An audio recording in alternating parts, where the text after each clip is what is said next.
enek sing beda.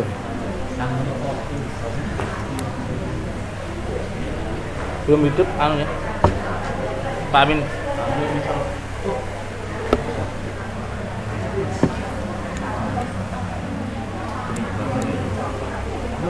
Hidup.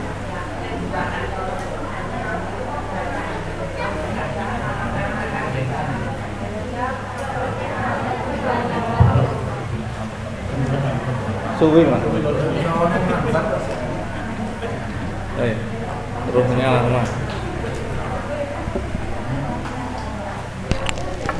Kayaknya yang ini. Saat Imawan yang ngasih batas ya, patek jelas soalnya. Nggak tahu. Belum nanya ke yang lainnya. Bismillah. Alhamdulillahi wassalatu wassalamu ala rasulillahi wa ala alihi wa sahbihi ajma'in. Amma ba'du. Alhamdulillah, yang pertama-tama adalah kita semua bersyukur kepada Allah.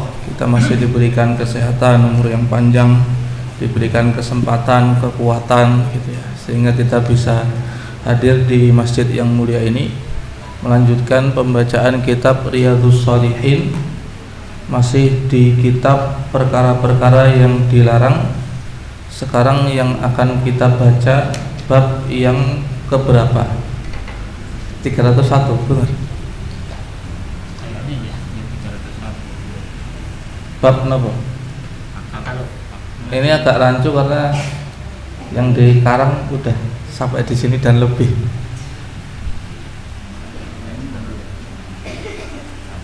Bab 301.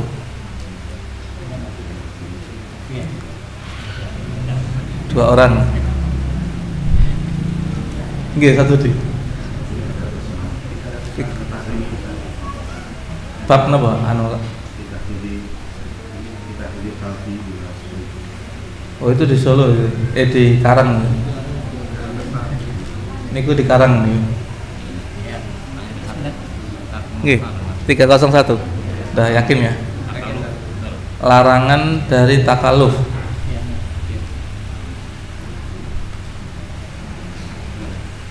Kalau yang pelihara guguk itu yang di Karang, yang akad ketiga, gambar patung, terus setelahnya melihara anjing ya. Baik, bab yang ke-301. Kalau yang tidak ada nomor babnya berarti babun nahyi anit takallufi gitu. Kamu tenang. Tenangnya loh. Ini enggak boleh itu. Suwen kan gitu. Salah rampung. Oh ya pas. Foto dong. Jauh sih dong. Tinggal. Potongannya Mas Murcio itu. Nah, pas itu.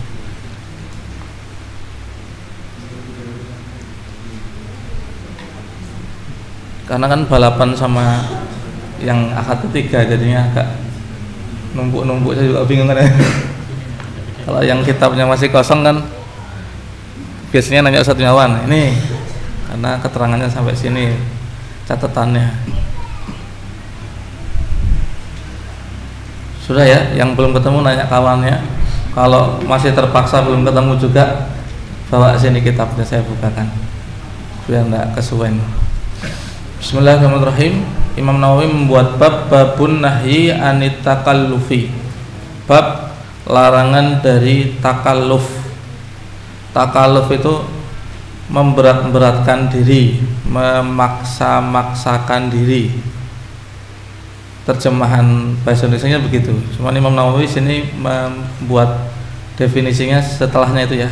Takalluf adalah bahwa dan dia takalluf itu adalah fi'lun wa qaulun, fi'lu wa qaulu ma la maslahata fihi bimasyaqqatin. Ada enggak? Ada. Dia adalah fi'lu, memperbuat atau perbuatan, wa qaulu dan ucapan. Jadi memperbuat atau mengucapkan sesuatu gitu, mala maslahata fihi, sesuatu yang tidak ada maslahatnya, tidak ada manfaatnya, bimasyaqqatin, dengan berat. Saya tidak tahu kalau di terjemahan apa Pak babnya nih Pak. Bab memaksakan diri, ya. Terus hadis korupsi itu. Terjemahnya sing anu selain punya Pak Amin tidak ada yang bawa terjemah. Dikurangnya itu. Sing susah ora diterjemahne karo lawan terjemah.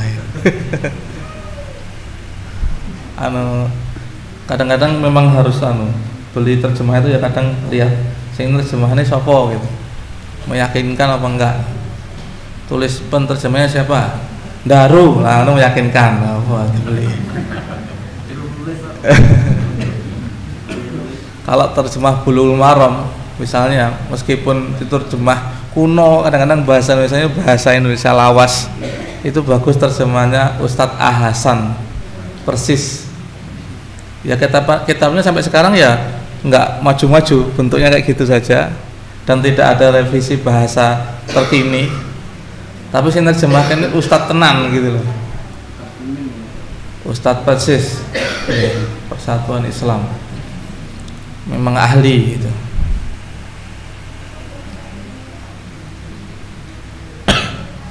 Ya kalau terjemah takalluf sendiri sebenarnya gampang terjemahnya, yaitu tadi membebani diri, memberatkan diri, ngoyo, apalagi nih. Tapi ini kalau di hadis-hadis yang dimuat ini kaitannya dengan ilmu gitu. Jadi nek ra ngerti itu aja ngawur. Ditanya, kira-kira ditanya sesuatu hal ra ngerti, wis enggak usah ngawur. Nek ngaji itu jangan kepean takon. Takon yang ora patek penting, ngono lho. Kayak kalau saya dulu kata kawan saya, engko nek nang bulan ke, nang astronot ke, nek sholat piye yo? Terus dijawab karo engko nek kowe tekan bulan. Kowe nek tekan bulan WA aku tak kandhani. Karena kan waktunya lain, ngadepe terus nang ndi kan gitu ya. Lalu yang nanya itu adalah seorang astronot, kerjaannya nang bulan, ya pantes. Sing kerja sing tekon biasane ngarit golek suket karo nang sawah tani kok tekan astronot ya. Makanya para sahabat dulu sama Nabi dilarang untuk banyak tanya gitu. Karena terbukti atau pernah kejadian karena satu pertanyaan itu kemudian malah perkaranya tambah susah gitu, tambah berat dulu. Tapi ya kalau sekarang ya mungkin sudah tidak berlaku lagi. Banyak tanya, Nabi ketika mengatakan disuruh haji gitu, ndadak nek sing tekon apa tiap tahun ya Rasulullah gitu, afikuli amin ya Rasulullah, apa tiap tahun hajinya? Nabi diam sampai kemudian dijawab tidak. Kalau saya jawab iya, wajib tiap tahun. Kan mosane sing sugih-sugih wajib haji kok setiap tahun. Apalagi Indonesia mah angel. Wong antrene wis suwi. Daftarnya sekarang berangkatnya masih 10 tahun lagi lebih. 20 30. Jadi kan daftar terakhir nek wingi nggih. 30 tahun lagi. Ngumpulke duit buat daftar itu 20 juta, kumpulnya umur 50 gitu. Nungguin daftar umur 50, Masya Allah. Mudah-mudahan banyak yang meninggal jadi ada percepatan gitu. Dungane sing lagi daftar ya, mudah-mudahan sing meninggal ada percepatan gitu. Kalau enggak ya Masya Allah lama banget. Itu kaitannya dengan ilmu kalau di sini ya. Tapi sebetulnya nggak cuma soal ilmu ya.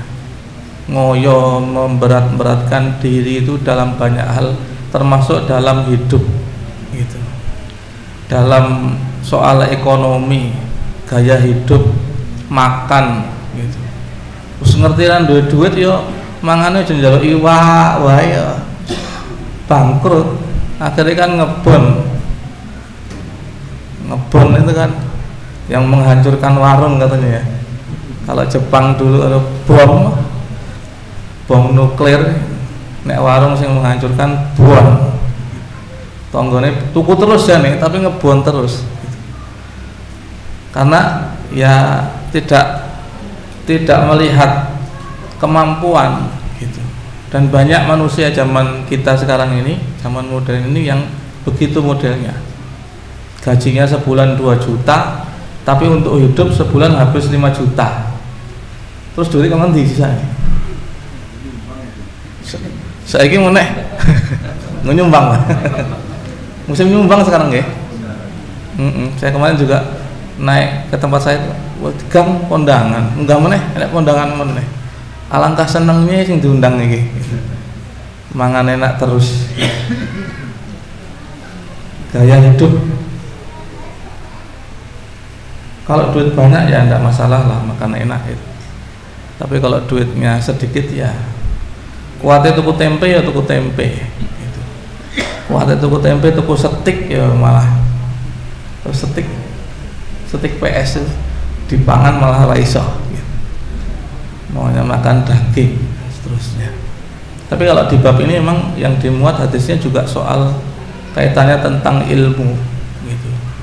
Jangan suka ngarang, jangan suka ngawur, nek ra ngerti jawaban ra ngerti gitu. Jangan sungkan, jangan isin, gengsi gitu. Qala Allah Ta'ala, "Qul ma as'alukum alaihi min ajrin wa ma ana minal mutakallifin." Qul, katakanlah wahai Rasulullah, ma as'alukum, aku tidak meminta kepada kalian, alaihi, atasnya, min ajrin, dari upah. Ini baliknya ke dakwah, ajakan kepada Islam atau tabligh gitu ya, penyampaian agama Islam kepada kalian ini. Rasul disuruh untuk mengatakan, saya tidak minta upah.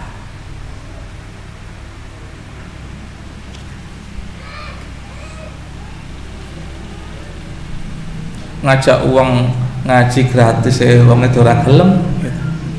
Apa nek bayar malah gelem mungkin ya. Sekali ngaji suruh bayar pinten, Pak? 20.000 lah. Kelarangan ya.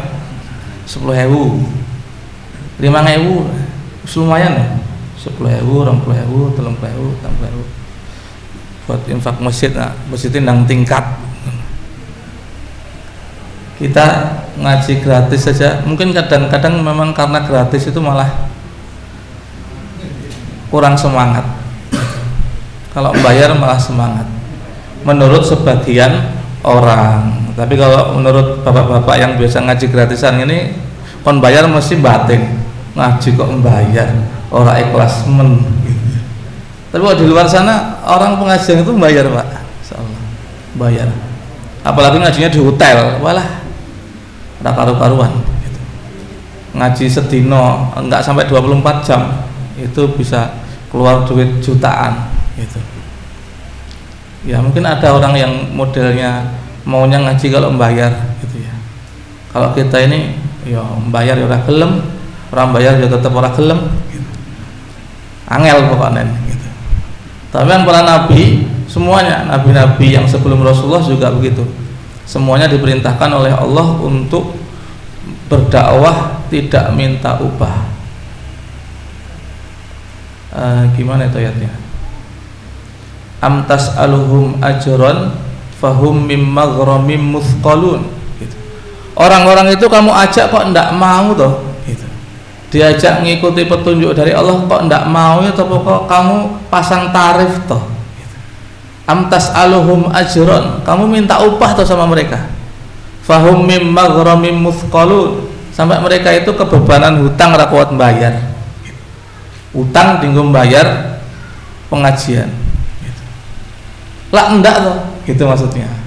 Maksudnya itu Allah mengingkari orang-orang itu loh, diajak kok tidak mau. Emangnya yang ngajak itu nyuruh bayar gitu.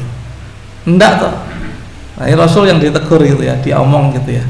Engkau minta upah toh, sok mereka sampai enggak kuat bayar terus enggak mau mengikuti dakwah gitu. Jawabannya adalah enggak gitu. Bahkan di surat surat Yasin yang ittabi'u itu Yasin ya. Ittabi'u man la yas'alukum ajran wa hum muhtadun. Kalian ikutilah orang yang tidak minta upah kepada kalian sedangkan mereka mendapatkan petunjuk. Ini memang sunnahnya para nabi begitu. Guru-guru saya dulu juga sampai sekarang mengajarinya begitu. Meskipun ya boleh ngaji Al-Quran apalagi ya, itu minta upah boleh. Guru-guru saya juga bilang begitu, boleh gitu. Cuman yang beliau jalani memang tidak minta upah kan begitu. Ya apalagi ya itu tadi ya, kita ini wis biasa ngaji gratisan, itu denger ngaji bayar itu koyo piye, ngaji bayar itu piye. Kemarin ada pengajian Sahih Muslim di grup tinggal ya. Apa ya? Pendaftaran 100.000 gitu. Infak bulanan sekian gitu. Itu ya ada tuh yang mau.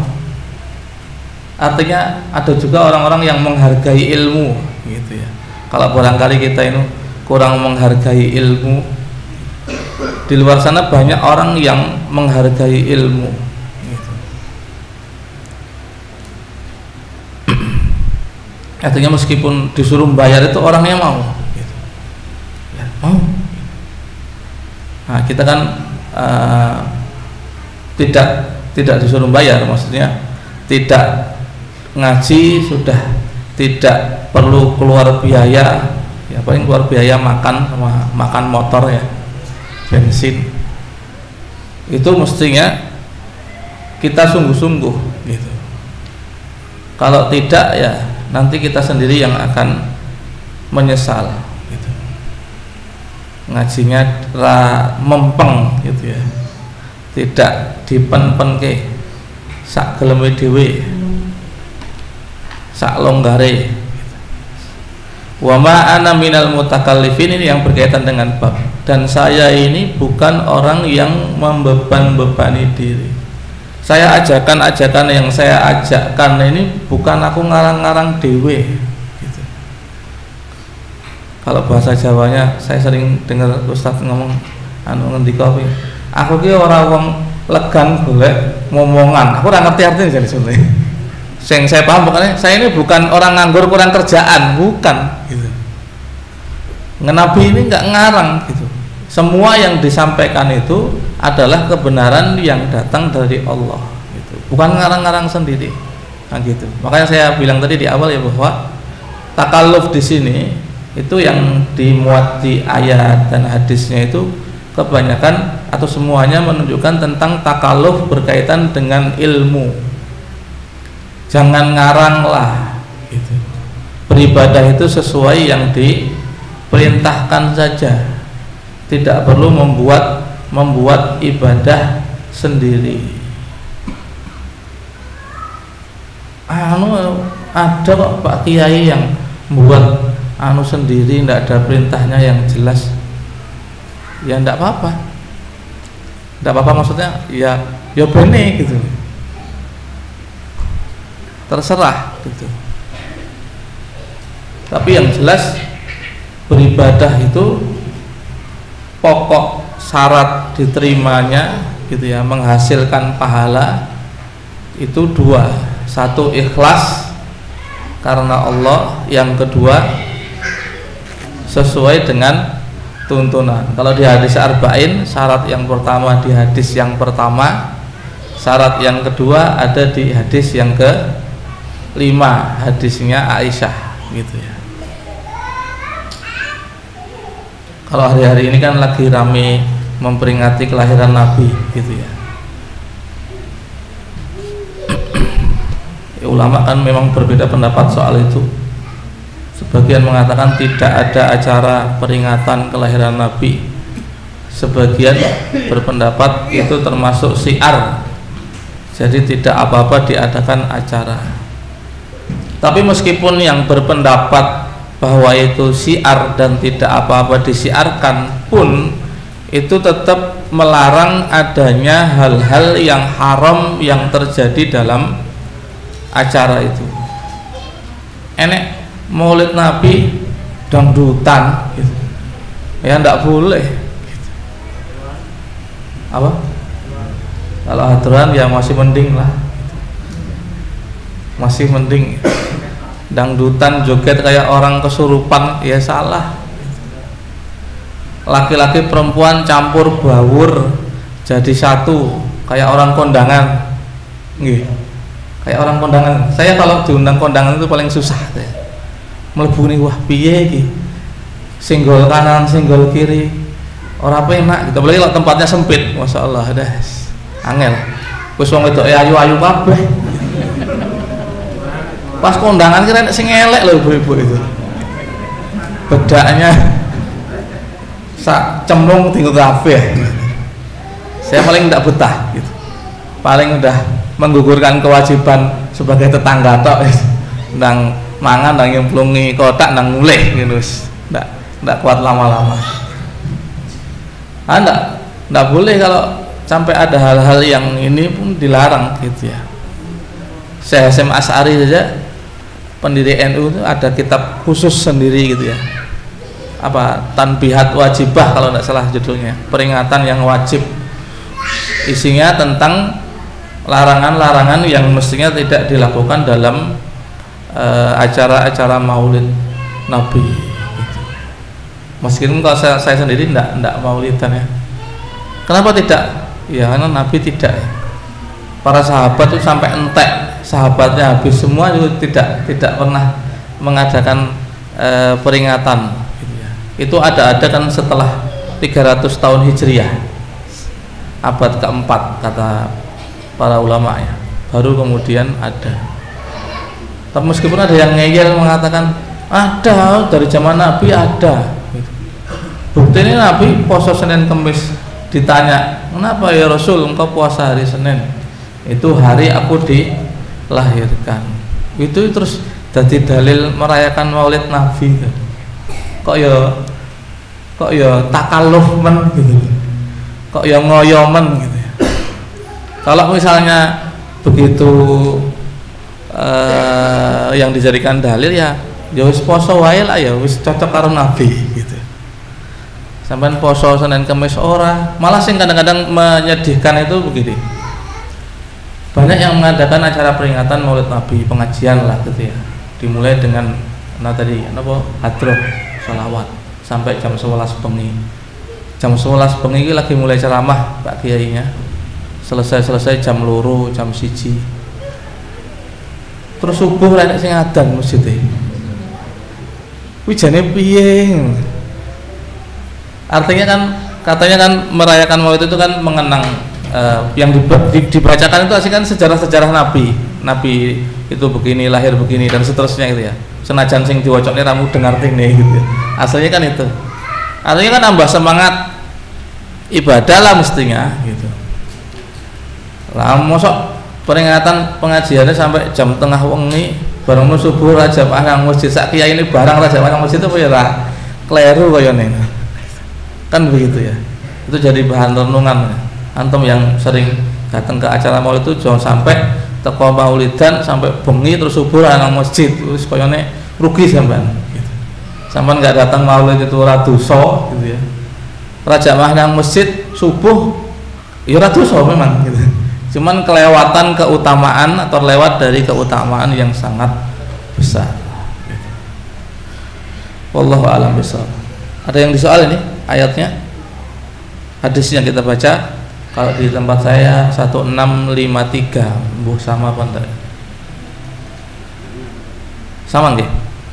1655. Wa an Umar radhiyallahu anhu, Umar apa Ibnu Umar? Ada yang Ibnu Umar enggak? Enggak ada ya? Berarti salah kitab tuh. Kitab larang salah. Larang aslinya maksudnya. Kalau ini mah download gratis PDF zaman sekarang. Wong melarat-melaratnya tak waktu kitab PDF gitu. Modal 1 giga dapat sak perpustakaan. Tapi biasanya dibaca di HP, di komputer gitu. An Umar, bener. Pantesan saya tadi nyari itu ketemunya Umar. Kok di sini Ibnu Umar? An Umar, dari Umar radhiyallahu anhu, qala, beliau mengatakan, nuhina, kami dilarang, anit takallufi, dari takalluf. Rawahul Bukhari, telah meriwayatkan hadis ini Imam Bukhari. Kalau dibaca di yang lengkap itu berkaitan dengan menafsirkan ayat gitu. Wa faqihata wa abba, itu surat napa? Abasan ya. Wa faqihata wa abba, itu abba itu apa? Itu langsung Umar mengatakan kami itu dilarang dari takalluf. Saya juga bingung juga waktu baca itu. Jadi ini orang mudeng itu oleh tekpan apa piye gitu maksudnya. Ya mungkin, maka ulama mengatakan itu Umar wis ngerti makna abba itu, sudah tahu, bukan tidak tahu gitu. Sudah tahu. Dia mengatakan tidak boleh takalluf itu maksudnya nek ra ngerti wis rasa ngawur jawabnya, menjelasnya. Bagi antum yang sering kultum gitu ya, ceramah, khutbah atau ngisi pengajian, ditanya, kalau nggak tahu ya jawab saja nggak tahu. Wah, yo gengsi no. Wah, aku ustad top kok, orang ngerti. Lah iya, makanya zaman kita top orang ngerti gitu ya gitu. Berarti kan ngajinya kurang. Imam Malik itu kan ditanya berapa pertanyaan? 30 apa berapa begitu? 40. Itu yang dijawab cuma berapa biji gitu. Selebihnya dijawab saya tidak tahu. Saya tidak tahu. Karena resikonya kan kalau menjawab pertanyaan sedangkan tidak punya ilmu, ngawur, yang ngikuti tersesat gitu. Menyesatkan orang, itu yang berbahaya gitu. Kan kadang-kadang orang gengsi untuk mengakui bahwa dirinya tidak tahu gitu. Masuk sekelas aku kok orang ngerti. Lah ya, sekelas jenengan kok orang ngerti piye gitu. Berarti kan ngajinya kurang, bacanya kurang banyak, misalnya begitu. Tapi kalau nggak ngerti, jawab aja nggak ngerti gitu. Nah, kata-kata Umar kami dilarang kayak gini ya, para sahabat kalau mengatakan kami dilarang, kami diperintah, itu berarti yang melarang, yang memerintah adalah Rasul Shallallahu Alaihi Wasallam gitu. Makanya kalau secara ilmu hadis perkataan sahabat itu tidak bisa jadi dalil secara mutlak gitu ya, mauquf, terhenti kepada para sahabat. Tetapi kalau modelnya saya diperintah, kami diperintah gini, ini dihukumi seperti hadis Nabi gitu. Jadi bisa dijadikan dalil. Ini dihukumi marfu', terangkat sampai kepada Nabi, marfu' hukman gitu ya. Secara hukum dihukumi ini seperti sabda Nabi, meskipun ini dalam tanda kutip sekedar ucapan Umar gitu. Karena sehebat apapun Umar, banyak ayat turun dengan usulan dari Umar, sesuai dengan usul dari Umar, tapi Umar bukan Nabi, bukan Nabi. Ucapannya jadi dalil, ya tidak mutlak gitu. Apalagi kalau jelas-jelas menyelisihi nas, ya tidak dipakai omongan Umar, omongan Abu Bakar, apalagi omongan yang lainnya, apalagi omonganku, apalagi omonganmu gitu. Omongan kita orang awam gini enggak jadi dalil, enggak gitu. kalau jelas-jelas bertentangan dengan nas dari ayat Al-Quran atau hadis Nabi gitu. Tapi ketika Umar mengatakan kami dilarang, itu berarti yang melarang adalah Nabi. Ini jadi dalil bahwa orang tidak boleh memaksakan diri, takalluf. Hadis berikutnya 1656. Benar kalau ini nomornya ya? Kitab sing larang mau malah nomornya salah. 1654 deh malah. Iya. 1656 An Masruqin, dari Pak Masruq. Masruq itu dicolong kalau artinya ya. Tapi udah jadi nama orang, jangan ditanya artinya. Qala berkata, dakhalna kami masuk ala Abdullah ibn Mas'ud, kepada Abdullah ibnu Mas'ud. Faqala, maka Ibnu Mas'ud mengatakan, ya ayyuhan nasu, wahai manusia, man alima syai'an, siapa yang mengetahui sesuatu, falyaqul bihi, maka hendaklah dia berkata dengannya. Maksudnya kalau memang ngerti ngomong ora apa-apa.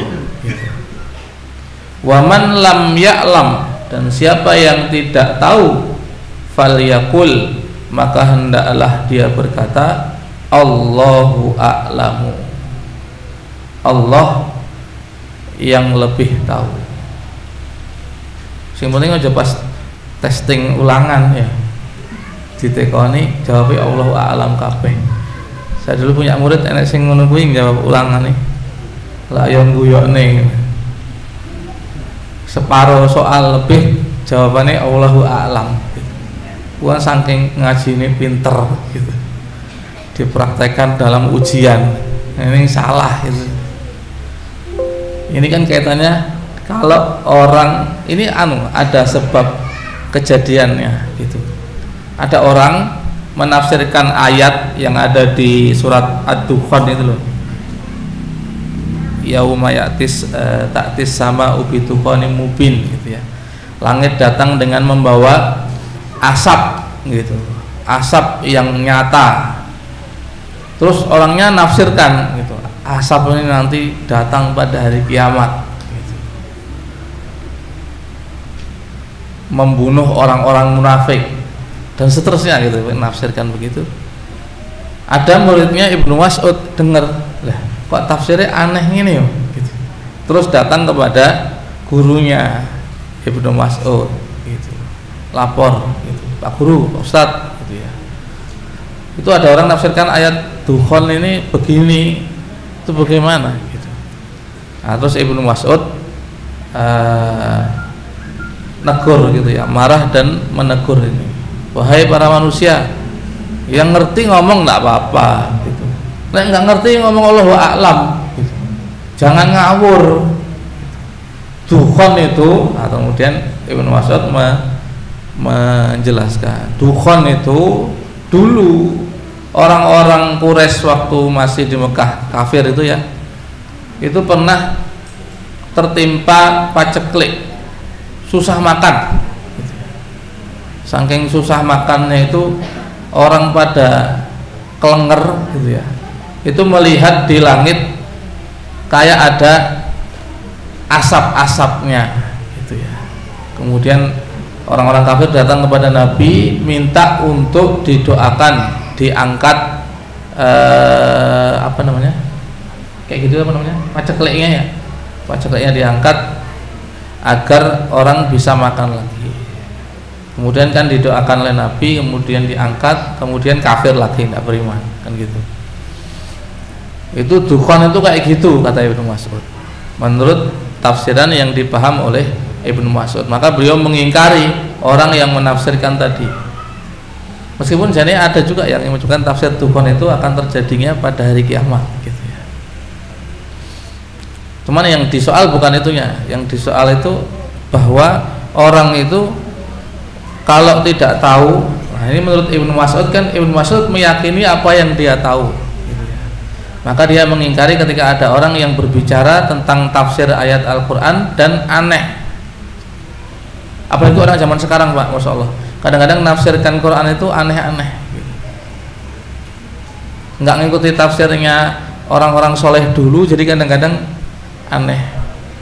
Hal-hal yang mestinya tafsirannya misalnya sukses beruntung di akhirat, itu banyak ditafsirkan sukses beruntung di dunia gitu, banyak kayak gitu.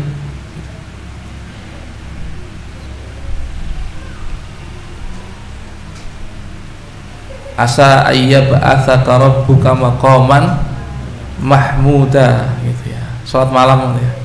Nanti apa namanya? Diberikan oleh Allah kedudukan yang terpuji. Kedudukan terpuji apa tuh? Pangkatnya tinggi. Kalau jenderal ya bintangnya nambah. Jenderal pangkat tinggi itu bintangnya berapa? 4, itu paling tinggi. 5 enggak ada. 5 pensiun berarti nggih. Gimana? Ada nggih?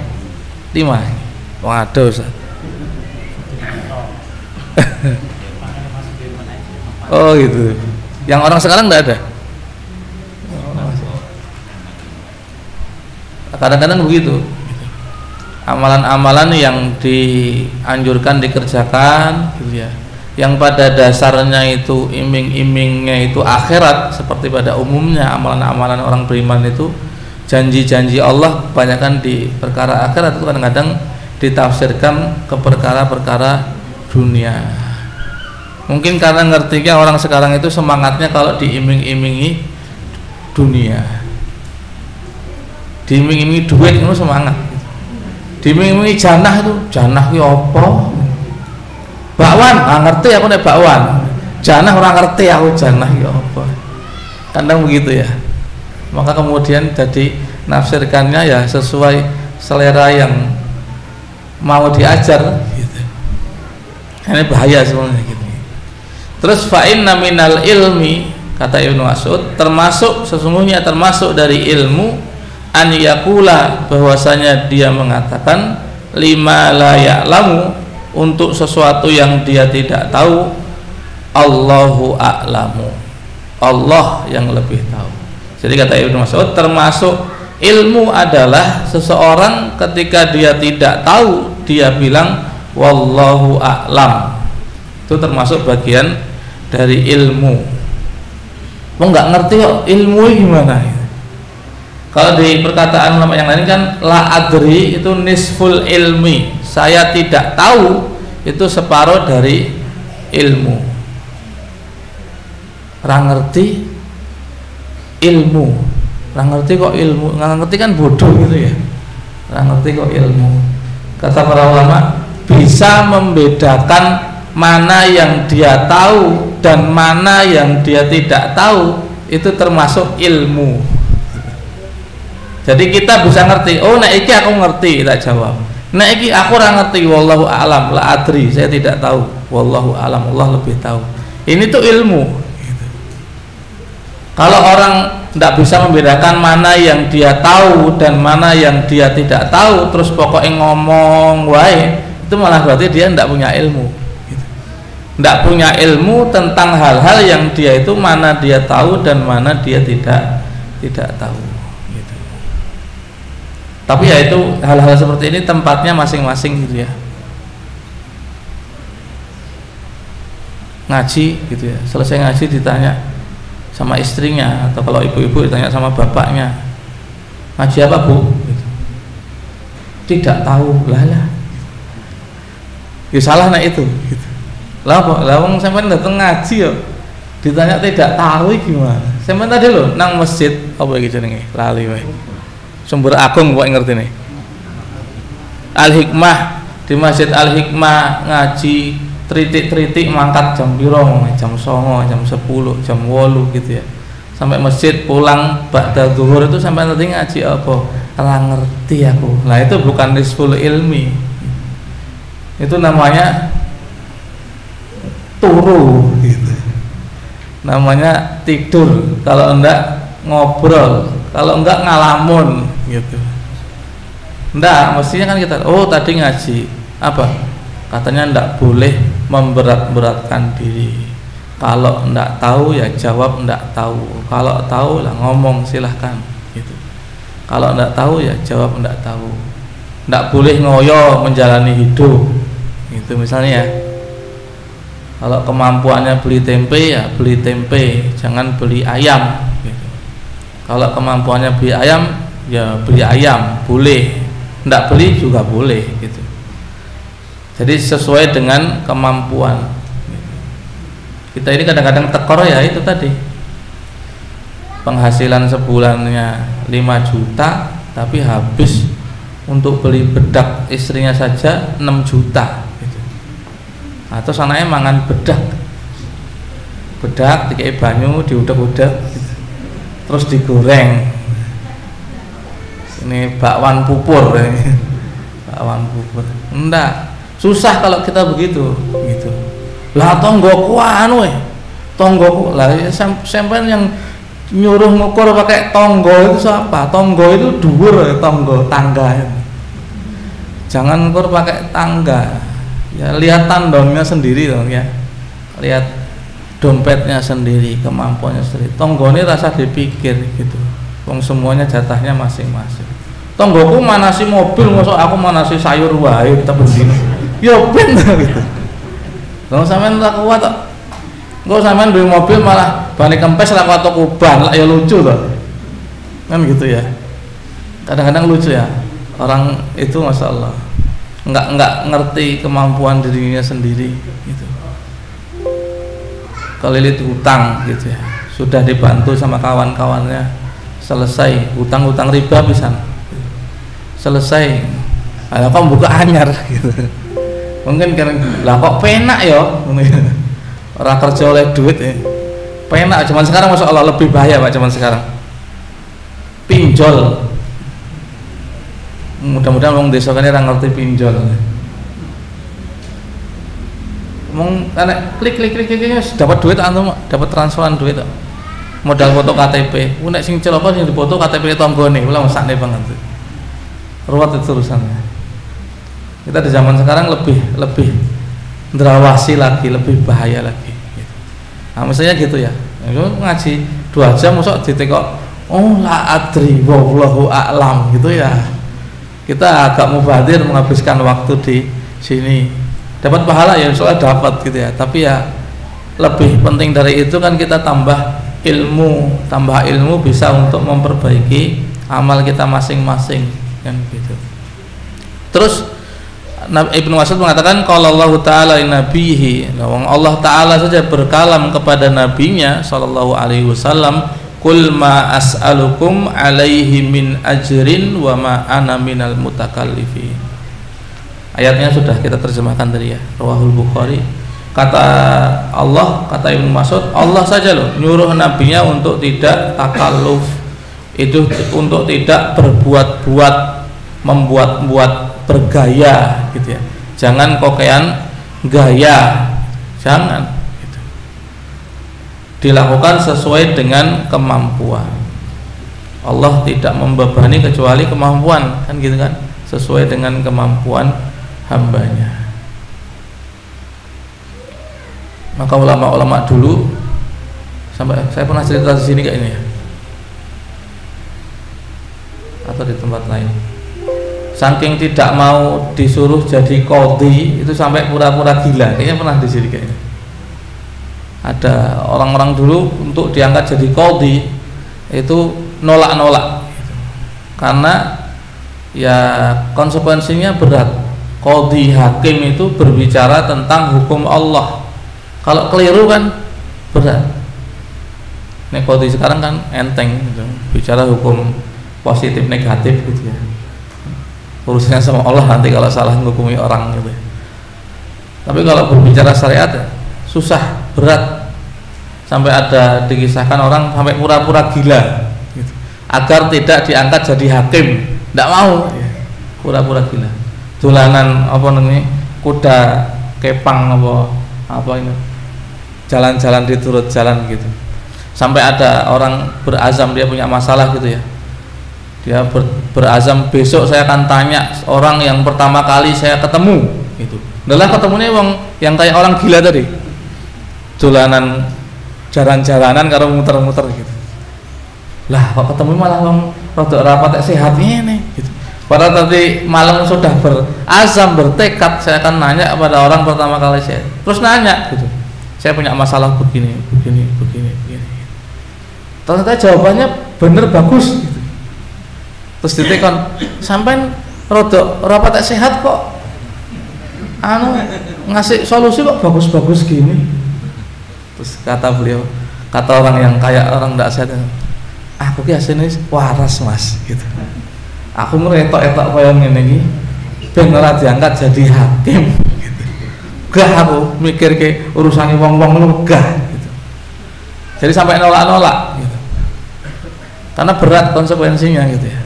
Bahwa saiki dadi hakim agung kok meneh nglamar sampai nyogok gitu. Karena nggak ngerti itu ya, bahwa konsekuensi memberikan putusan pada masalah apalagi berkaitan tentang syariat, oh itu bahaya. Salah meleset sidik nyemplung neraka gitu. Hakim-hakim, apalagi kalau hakim tidak bisa berbuat adil gitu ya, mana yang bayar yang lebih gede, yang dimenangkan perkaranya, rata-rata kan begitu nih. Jenengan udur sampai datang ke hakim, nek ra duwe akeh, wis insyaallah kalah. Insyaallah kalah. Kaya sampean kelangan motor atrapal polisi, nek ra duwe dulur polisi, kayane duite sampean malah tambah metu meneh. Ora motore balik malah duite malah tambah berkurang meneh. Itu sudah lumrah ya, kecuali kalau jenengan ketemu dengan polisi petugas-petugas yang baik. Mungkin masih banyak juga gitu ya. Tapi yang umum begitu. Ada orang selesai ngurus masalah, duitnya sudah balik, itu ditanya sama Pak polisi, Pak, Bu, sampean ndak ada di WA tadi ya, ndak ada ya apa ucapan terima kasih apa piye, bener-bener ngomong begitu gitu ya. Oh iya lah kok kayak wong ngemis ngono ya. Ya emang begitu, rata-rata begitu. Saiki di pinggir jalan sudah musim lagi begitu. Kemarin kan sempat libur, ndak ada. Sekarang ada lagi.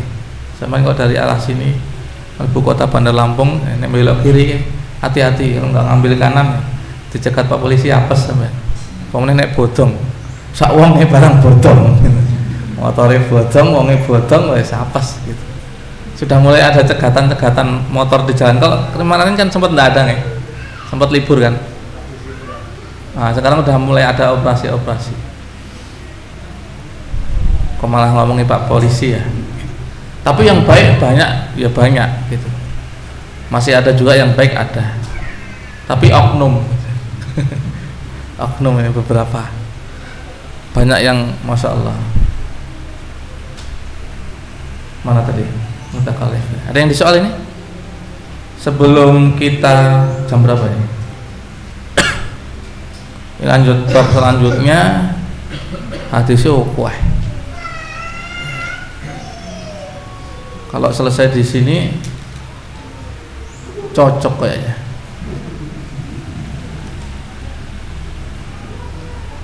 Zuhur sebelum jam 12 toh lagi. Kok lebih ya? Oh, konslet. Tanya sama ahlinya. Ada kan yang bisa nyetel? Ganti. Lah kok ganti? Wes tak gone rene tak go mulih nek. Baterainya habis mungkin. Oh iya ya. Tapi tetap ada baterai di dalam itu. Maksudnya kalau dia mati lampu, dia hidup lagi kan kita nggak perlu nyocokin kan. Itu di dalamnya kan ada baterai yang pas mati lampu itu dia standby. Nanti kalau listrik udah hidup lagi, lampunya merah hidup lagi, langsung hidup. Oh iya masuk. Entah itu bisa disetting itu. Kalau ada tukang yang ngerti. Mas Fitrah kalau jamaah, tapi nggak ada yang rejo kono, aduh. Bisa nyeting. Antum yang bisa nonton YouTube bisa itu. Yang mudeng per YouTubean itu bisa. Jangan mahal. Aku itu jam cilik sampe ne 300.000 Pak. Ini jutaan aja. Berapa dulu Pak? 2,5. Mahal. Sama tuku sing samene meneh, eman-eman. Itu masih hidup Pak. Kecuali kalau udah mati total. Tinggal antum nyari tukang yang benar. Nggih, napa Pak? Masih ada waktu 5 menit sampai jam 11. Apa itu? Masdar. Apa itu? Enggak, yang jenengan tanyakan apa? Masdar bahasa Arab itu maksudnya? Nggih. Ya justru takaluf itu masdar. Kalau fi'ilnya kan takallafa, ya takallafu. Nah, ini kan fi'il madhi, fi'il mudhari.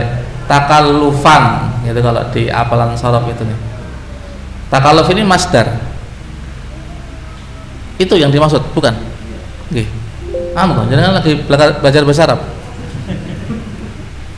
Bagus, enggak apa-apa. Nanti kalau sudah bisa bahasa Arab semua kan saya nggak usah kesini ya. Antum ngaji sendiri, gantian yang ngajar gitu. Salah satu kunci utama belajar agama memang bahasa Arab. Antum masih punya semangat besar gitu ya, belajar bahasa Arab. Kalau punya duit banyak, ada program bahasa Arab sebulan di Arab, bayarnya paling 35 juta. Woi sampai iso umroh ping 50 buntet gitu. Rambutnya tukul umroh meneh, tukul umroh meneh gitu. Nah, daripada umroh biasa, kalau umroh biasa itu 30 juta cuma sekali kan, maksudnya cuma berapa hari terus pulang. Ini sebulan. Aku ra iklan, cuman saya tahu ada orang buat program begitu. Kalau 3 bulan itu cuma 13 sekian juta sebulan nih, pengen telu 3 bulan. Insya Allah pulang sudah bisa bahasa Arab. Insya Allah. Ya itu tadi, belajar itu butuh semangat yang besar dan butuh duit yang banyak. Bulghoh gitu ya kalau bahasanya Imam Syafi'i. Ada hirsun, ada bulghoh, ada modal. Gitu. Oke, cukup. Mungkin sampai di sini saja. Yang bab berikutnya insya Allah kita baca di pertemuan yang akan datang. Niyahah. Niyahah itu tentang meratap gitu ya, meratapi mayit. Insya Allah kita baca di pertemuan yang akan datang. Wa aqulu qouli hadza astaghfirullah li wa lakum walhamdulillahi rabbil alamin. Nah, silahkan yang ngantuk-ngantuk saya sarankan untuk wudu ikhtiar gitu ya.